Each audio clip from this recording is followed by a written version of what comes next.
वीरानगढ़ ये गांव जितना सुंदर था उतना ही खतरनाक भी। पर इस समृद्धि ने एक भयानक श्राप छुपा था। यहाँ की समस्या थी शादी। जब भी इस गांव में किसी की शादी होती, 7 फेरे पूरे होने के ठीक बाद एक अदृश्य शक्ति अचानक दूल्हा दुल्हन का सर धड़ से अलग कर देती थी। गांव वाले इस खौफ से पूरी तरह हिल चुके थे और यहाँ तक कि इस गांव में जब भी कोई दूसरी ओर से शादी करके जैसे ही गांव में कदम रखता तो दूल्हा दुल्हन के उसी वक्त सर कट जाते। अमावस्या की डरावनी रात। इस खूनी श्राप को खत्म करने के लिए गांव में महान बाबा थुंग थुंग आए। गांव के ठीक बीच में हवन की आग के सामने बाबा थुंग थुंग ने अपना शक्तिशाली मंत्र बोलना शुरू किया। थुंग थुंग थुंग थुंग साहुर। यह मंत्र पूरे वीरानगढ़ की गलियों में गूंज उठा। जैसे ही मंत्र खत्म हुआ, बाबा के सामने कुछ चुड़ैल प्रकट हुई। मंत्र की शक्ति से वह थुंग थुंग पर बहुत गुस्सा हुई, पर बाबा की शक्ति के आगे वह टिक न पाई। पलक झपकते ही बाबा ने उसे एक पिंजरे में कैद कर लिया। बाबा ने गुस्से में दहाड़ते हुए पूछा, ये कमबख्त, तू चाहती क्या है? इस गांव के शादीशुदा लोगों को क्यों मारती है? बता, वरना तेरा खैर नहीं। डर से कांपते हुए चुड़ैल ने राज खोला। मुझे एक लड़के से शादी करनी है, बस उसके बाद मैं ये श्राप हटा दूंगी। बाबा बोले, ठीक है, सही वक्त आने पर मैं तुझे बता दूंगा। और फिर कुछ और मंत्रों के साथ बाबा ने उस चुड़ैल को अपने हाथ में रखे एक मिट्टी के मटके में कैद कर दिया। गांव वालों की सांसें थमी हुई थीं। बाबा ने उन्हें शांत किया और ऐलान किया, देखो गांव वालों, अब वो चुड़ैल मेरे मटके में कैद है। अब कोई भी शादीशुदा जोड़ा इस गांव में नहीं मरेगा। इस खबर से तुम सोच नहीं सकते कि गांव में कितनी खुशी फैल गई। चारों तरफ एक ही नारा गूंज उठा, थुंग थुंग बाबा की जय हो। अपनी महानता और शक्तियों के कारण बाबा थुंग थुंग गांव से कई कोसों दूर एक अजीब से दिखने वाले घने जंगल में रहते थे। उनकी तपस्या का अंदाज भी यूनिक था। वह एक विशाल सूखे पेड़ के नीचे हवा में उड़ते हुए घंटों घंटों तक अपनी साधना करते। बाबा थुंग थुंग की पहचान इतनी थी कि लोग दूर दराज से अपनी हर समस्या लेकर उस खतरनाक जंगल में पहुंचते थे। एक जोड़ा उनके पास आया, गिड़गिड़ाते हुए, और अपनी तकलीफें बताई। बाबा, आप महान हो, सबकी सुनते हो, सबकी परेशानी दूर करते हो। हमारी शादी को इतने साल हो गए, लेकिन आज तक हमें बच्चा नहीं हुआ। हम बहुत परेशान हैं बाबा। बाबा ने आंखें खोली और कहा, बच्चा, मेरे साथ ये मंत्र बोलो। थुंग थुंग थुंग शाहुर पति पत्नी ने एक साथ मंत्र दोहराया, थुंग थुंग थुंग थुंग साहुर। मंत्र खत्म होने पर बाबा बोले, बहुत बढ़िया, अब जाओ, तुम्हारे घर में खुशियां जरूर लौटेंगी। यह सुनकर वे खुशी खुशी चले गए और सच में सिर्फ 9 महीनों के बाद पत्नी को हॉस्पिटल लाया गया और जब ऑपरेशन हुआ तो उन्हें एक बेटा पैदा हुआ। थुंग थुंग बाबा की बात सच हो गई। एक बार ऐसे ही पोपट लाल नाम का एक लड़का परेशानी से भागता हुआ बाबा के पास आया। रोते हुए पोपट लाल बोला, बाबा, 15 साल हो गए, सफेद बाल आने लगे, पर अभी तक मेरी शादी नहीं हुई। मेरे लायक कोई लड़की नहीं मिलती। बहुत जगह गया पर कुछ फायदा नहीं हुआ। अब तो जिंदगी ही रुक गई है बाबा, कुछ करो। यहाँ तक आने में मेरी दुनिया हिल गई। बाबा मुस्कुराए, टेंशन मत ले बालक, तेरी शादी मैना जैसी लड़की से होगी। एक साथ बोल, थुंग थुंग थुंग थुंग साहुर। पोपट लाल ने वही मंत्र दोहराया, थुंग थुंग थुंग शाहुर। बाबा बोले, अब जा बालक, तेरी शादी जरूर होगी। और सच में 1.5 महीने बाद पोपट लाल की शादी मैना नाम की लड़की से धूमधाम से हुई और 7 फेरे पूरे हुए। यह मंत्र थुंग थुंग थुंग थुंग साहुर इतना पावरफुल था कि जो भी बाबा के साथ इसे बोलता, उसकी बरसों पुरानी इच्छा पूरी हो जाया करती। धनपुर नाम के एक गांव में एक छोटे से घर के अंदर राइस्टार और उसकी पत्नी कमला दोनों एक साथ रहते थे। एक दिन कमला ने राइस्टार को कहा, गांव के पास जो तांत्रिक बाबा आए हैं वो फर्जी नहीं है। लोग कह रहे हैं जो भी परेशानी लेकर जाता है पल भर में उसका हल मिल जाता है। अरे याद है, रामू के बेटे की पत्नी को जहरीले सांप ने काटा था। डॉक्टर भी हाथ खड़े कर चुके थे, पर बाबा ने बस मंत्र पढ़वाया और अगले दिन वो मौत के मुंह से बाहर आ गई। ये कोई चमत्कार नहीं तो क्या है?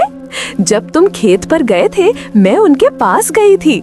उन्होंने साफ साफ कहा, तेरे पति की किस्मत का दरवाजा बंद हो चुका है। इसे खोलने के लिए चाहिए एक रात, एक मंत्र और एक कीमत। चलो ना, आज रात ही चलते हैं। राइस्टार ने कहा, मुझे इन सब पर बिल्कुल भरोसा नहीं है। अपनी मेहनत ही असली फल है। यह कहकर राइस्टार गुस्से में घर के बाहर अपने खेत की तरफ जाने लगा। खेत पर पहुंचकर राइस्टार ने चारों ओर नजर घुमाई। सामने सिर्फ सूखी मिट्टी, मुरझाई फसलें और दूर कहीं गहरा सन्नाटा पसरा था। राइस्टार ने उदास होकर खुद से कहा, आखिर मैं कहां गलत था? मैंने अपना खून पसीना एक कर दिया। मैंने ईमानदारी से सब किया, फिर भी यह सब क्यों बर्बाद हुआ? यह सोचकर राइस्टार वापस अपने घर की ओर लौट गया। अगली सुबह राइस्टार अभी भी बिस्तर पर था। दरवाजे पर गांव के साहूकार डोरबेल बजा रहे थे। आवाज ये सुनकर राइस्टार दहशत में उठ बैठा। वह तेजी से सीढ़ियों से नीचे भागा और दरवाजे पर जाकर देखा तो साहूकार गुस्से से सामने खड़ा था। उसने राइस्टार को गुस्से से कहा, ओए, क्या इरादा है तेरा? मेरा पैसा लौटाएगा या नहीं? तुम जैसे लोगों के लिए मुझे मेरी नींद खराब करके आना पड़ता है। 2 महीने हो गए, कोई खबर नहीं। तुम गरीब लोग कमाल करते हो। जब लेने आते हो तो आ जाते हो और जब लौटाने की बारी आती है तो गायब हो जाते हो। राइस्टार तुरंत हाथ जोड़कर गिड़गिड़ाया, माफ करो साहूकार, मैं सच में आपका पैसा लौटाऊंगा। बस थोड़ा और समय दे दीजिए। मेरी हालत देखिए, मैंने कर्ज का एक एक पैसा उस जमीन में लगाया, पर फसलें मर गईं। साहूकार ने कहा, समय? अब कितना समय दूं मैं तुझे? तेरा ब्याज हर दिन तेरी कीमत से भी ज्यादा बढ़ रहा है। अब मेरे पास एक ही रास्ता बचा है, तेरी जमीन अपने नाम करवा लूं। राइस्टार फूट फूट कर रो पड़ा। वह जोर से बोला, नहीं साहूकार, ऐसा मत कीजिए। बस 1 हफ्ता, मैं ऊपर वाले की कसम खाता हूं, 1 हफ्ते में मैं कुछ ना कुछ जरूर कर लूंगा। प्लीज बस 1 हफ्ता। तभी राइस्टार के पीछे कमला आई। उसके कांपते हाथों ने साहूकार को नमस्ते किया। उसकी आंखों में गहरा डर और विनती भरी थी। साहूकार ने एक पल के लिए कमला की ओर देखा, फिर कठोरता बोला, जा, तेरी बीवी की शक्ल देख के आज छोड़ देता हूँ, वरना अब तक तेरा घर भी मेरे पास गिरवी हो गया होता। उसने राइस्टार को अंतिम चेतावनी दी। याद रख राइस्टार, सिर्फ 1 हफ्ता। उसके बाद मैं तुझे 1 घंटा भी ज्यादा नहीं दूंगा। यह कहकर साहूकार गुस्से में वहां से चला गया। वह राइस्टार को सिर्फ 7 दिन की मोहलत देकर गया था। साहूकार के जाते ही राइस्टार शर्मिंदगी से गर्दन झुकाए वापस ऊपर कमरे की ओर चला गया। कमरे के अंदर पहुंचकर वह चुपचाप एक जगह रुक गया। उसके चेहरे पर असहायता और गहरी टेंशन साफ झलक रही थी। तभी कमरे में कमला आई और बोली, जो होना था हो गया नहीं, अब और चुप नहीं बैठूंगी। हम आज रात ही चलेंगे उस बाबा के पास, चाहे तुम्हें पसंद हो या नहीं। राइस्टार आखिरकार हार मानकर, ठीक है चलो, ये भी करके देखते हैं। राइस्टार कमला की बात मान ली थी। रात होते ही कमला और विजय खामोशी से घर से निकल पड़े। कुछ घंटों के थका देने वाले सफर के बाद वे थुंग थुंग बाबा के जंगल में पहुंचे। बाबा अभी भी उसी सूखे पेड़ के नीचे हवा में उड़ते हुए तपस्या कर रहे थे। जैसे ही दोनों उनके सामने आए, बाबा एकदम से बोले, मुझे पता था तुम दोनों यहाँ जरूर आओगे। तेरी पत्नी कमला ने मुझे सब कुछ पहले ही बता दिया है। तेरी जमीन का हाल, तेरी टूटी हुई उम्मीदें, तेरी रात दिन की मेहनत और आखिर में तेरी हार, सब देखा है मैंने, सब जाना है। मगर अब और डरने की कोई जरूरत नहीं है। ये सब बहुत जल्द बदलने वाला है। उन्होंने कठोर शर्त रखी, बस एक ही बात याद रखना, तुम्हें वही करना होगा जो मैं कहूँगा, बिना किसी सवाल के और बिना किसी शक के।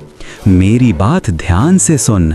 कल रात तुम अकेले आना, तुम्हारे साथ कोई नहीं होगा, तुम्हारी बीवी तक नहीं। ये साधना सिर्फ तुम्हें अकेले ही पूरी करनी होगी। अगर किसी को भी साथ लाए तो सब कुछ बेकार हो जाएगा। राइस्टार ने सवाल किया, अकेले? पर क्यों? बाबा ऐसा क्या होगा? बाबा टोकते हुए कहे, सवाल मत कर, मैंने कह दिया ना, ये काम तुम्हें अकेले करना है। तुम्हारी किस्मत तुमसे नाराज है और उसे मनाना है तो तुम्हें अकेले ही उस रास्ते पर चलना होगा। अब जाओ और आज रात शांति से सो लो, क्योंकि कल की रात, हाँ, वही तुम्हारी जिंदगी की सबसे लंबी रात साबित होगी। अगले दिन सूर्य ढलते ही राइस्टार फिर से उस बाबा के पास आया, लेकिन इस बार अकेला। उसके मन में अब भी डर और बाबा के प्रति संकोच था। राइस्टार उनके सामने पहुंचा। कुछ पल तक बस गहन सन्नाटा रहा। हवा में अगरबत्ती की हल्की महक थी और पेड़ की शाखाएं रह रहकर सरसराती थीं। बाबा थुंग थुंग बोले, पता था आएगा तू, तेरे मन में अब भी डर है, पर अब वापस जाने का रास्ता नहीं बचा। राइस्टार ने झुककर पूछा, बाबा मुझे बताइए क्या करना होगा, कैसी साधना है यह? बाबा ने रहस्यमय आवाज में कहा, ये साधना उस शक्ति की है जो सबसे खूबसूरत हो सकती है, जो मोह में डाल सकती है और जो पल भर में सब कुछ तबाह भी कर सकती है। ये वो ताकत है जो तेरी फूटी किस्मत को पलट देगी, मगर याद रखना, बदले में ये बहुत बड़ी कीमत मांगती है। तूने मेहनत करके देख ली, पर नसीब ने धोखा दिया। अब नसीब को मजबूर करने का वक्त आ गया है। बाबा ने उसे निर्देश दिया। बाबा बोले, अब मंत्र सुन और याद रख, थुंग थुंग थुंग शाहुर। राइस्टार ने धीरे धीरे कांपती आवाज में मंत्र दोहराया, थुंग थुंग थुंग शाहुर। मंत्र पढ़ते ही पूरा मौसम बदल गया। हवा तेज हो गई, पत्तियां जोर जोर से हिलने लगीं और तभी मंत्र खत्म होते ही सामने प्रकट हुई चुड़ैल मोहिनी। ये वही चुड़ैल थी जिसे थुंग थुंग बाबा ने वीरानगढ़ नाम के गांव से मटके में कैद किया था। मोहिनी ने राइस्टार को घूरते हुए कहा, तुमने ही मुझे बुलाया है ना राइस्टार? राइस्टार कांपते हुए पूछा, तुम कौन हो? तुम यहाँ कैसे आई? मैं मोहिनी हूँ। तुमने ही मुझे यहाँ बुलाया है। अब बताओ, क्या चाहते हो तुम मुझसे? इस वीरान रात में, इस जंगल में तुम मुझे क्यों याद कर रहे थे? मैं बहुत बड़ी मुश्किल में हूँ। मेरी जमीन, मेरा सब कुछ छिनने वाला है। मेरी मेहनत बर्बाद हो गई। मोहिनी ने भारी आवाज में कहा, मैं तुम्हारी मदद कर सकती हूँ राइस्टार। मुझे तुम्हारी ये साधना मुझे पसंद आया है। मैं तुम्हें तुम्हारी हर परेशानी से निकाल दूंगी। तुम्हारा दुख, तुम्हारी ये तंगी, डर सब खत्म हो जाएगा। आज से मैं तुम्हारे साथ रहूंगी। तुम्हारे पास ढेर सारा धन होगा, सफलता मिलेगी और सुख ही सुख होगा। पर मेरी एक शर्त है, बदले में तुम मेरे हो जाओगे, हमेशा के लिए, सिर्फ मेरे। किसी और परदेसी स्त्री से तुम्हारा कोई रिश्ता नहीं हो सकता, न मन से न शरीर से, कभी भी नहीं। क्या तुम समझे? और अगर तुमने कभी भी ये वचन तोड़ने की हिम्मत की तो याद रखना, इसका अंजाम बहुत भयानक होगा। राइस्टार ने मोहिनी की ओर देखा। उसकी सम्मोहक सुंदरता इतनी तेजस्वी थी कि कुछ पल के लिए उसकी सोच ही थम सी गई। अपनी जमीन बचाने की डेस्परेशन में उसने बस इतना ही कहा, ठीक है, मुझे मंजूर है। धनपुर की अगली सुबह बेहद खूबसूरत थी। राइस्टार आज देर से उठा। घर में चारों ओर देखा, सब वैसा ही था, गरीबी और सूखे खेतों की झलक। उसे लगा कि वह सब पागलपन था। इस सोच के साथ राइस्टार रोज की तरह अपने खेत की ओर निकल पड़ा। राइस्टार खेत को देखा, उससे उसके होश उड़ गए। कल तक जो जमीन सूखी, वीरान और मुरझाई थी, वह रातों रात हरे भरे लहलहाते खेतों में बदल गई थी। यह किसी चमत्कार से कम नहीं था। राइस्टार को बेहद खुशी हुई। खुशी खुशी वह वापस घर लौटा। घर पहुंचकर पाया कि दरवाजे के पास कमला खड़ी थी।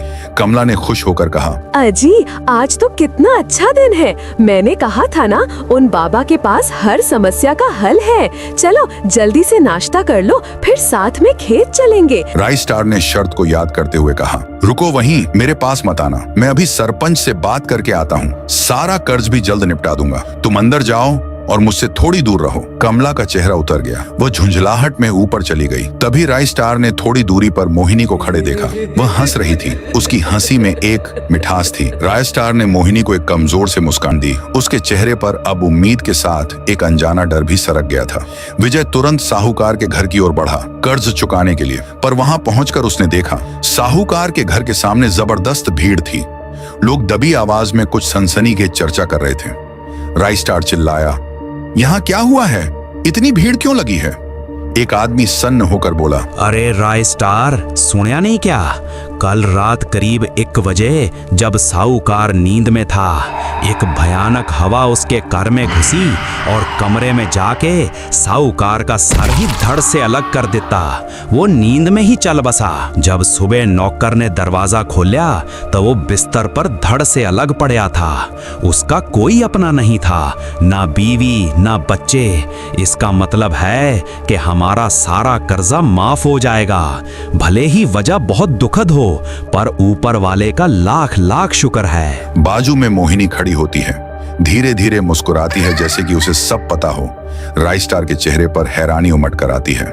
वह चुप खड़ा रहा, मन ही मन समझ गया था ये सब उसी साधना का नतीजा है। वक्त के साथ विजय की किस्मत और हालत सच में बदल चुकी थी। फसलें लहलहा रही थीं, घर के बाहर महंगी गाड़ियां, नौकर चाकर, आराम की जिंदगी थी। लेकिन राय स्टार और कमला के बीच की दूरी अब असहनीय हो गई थी। विजय अक्सर रातों को बाहर रहता और कमला खामोश अकेली सो जाया करती। थकावट से उठकर कमला ने खुद से कहा, बस अब और नहीं। आज मैं उससे बात करके ही रहूंगी, अब ऐसे नहीं चलेगा। कुछ मिनटों बाद राय स्टार थका हारा कमरे में दाखिल हुआ। वह कपड़े बदलने के लिए ड्रॉवर के पास आया और शर्ट काटने ही वाला था कि अचानक पीछे से 2 नरम हाथ उसके सीने पर अटक गए। एक पल के लिए उसकी सांसें थम गईं। उसे लगा यह मोहिनी है। विजय ने उन हाथों को पकड़ा, पलट कर देखा और उसका चेहरा जम गया। वह मोहिनी नहीं बल्कि कमला थी। विजय चीखा, क्या तुम पागल हो गई हो? तुम्हें कितनी बार कहा है कि मुझसे दूर रहो? क्या तुम्हें समझ नहीं आता? कमला सन्न रह गई। उसकी आंखों में गहरी चोट और सवाल थे। तभी दरवाजे के पास खड़ी मोहिनी ने यह सब देख लिया था। मैंने कहा था ना, किसी पराई स्त्री से रिश्ता नहीं, कभी भी नहीं। फिर भी तुमने ये गलती की, अब इसका अंजाम भी भुगतो। यह कहकर मोहिनी तेजी से कमला के पीछे आई और खंजर से पल भर में कमला का सर धड़ से अलग कर दिया। यह देखकर राय स्टार जोर से चीखा, यह तुमने क्या किया? मेरी बीवी को मार दिया। ऐसा करने की हिम्मत कैसे हुई तुम्हारी? मुझे लगा था। मोहिनी ने ठंडी आवाज में कहा, तुमने खुद को मुझे सौंप दिया था। तुम्हारी बीवी तुम्हें मुझसे छीनना चाहती थी, इसलिए मैंने उसे रास्ते से हटा दिया। पर लगता है तुम सिर्फ मेरी शक्तियों के लिए दिखावा कर रहे थे। राय स्टार कांपते हुए बोला, नहीं, ऐसा नहीं है। मैं बस एक गलती कर बैठा।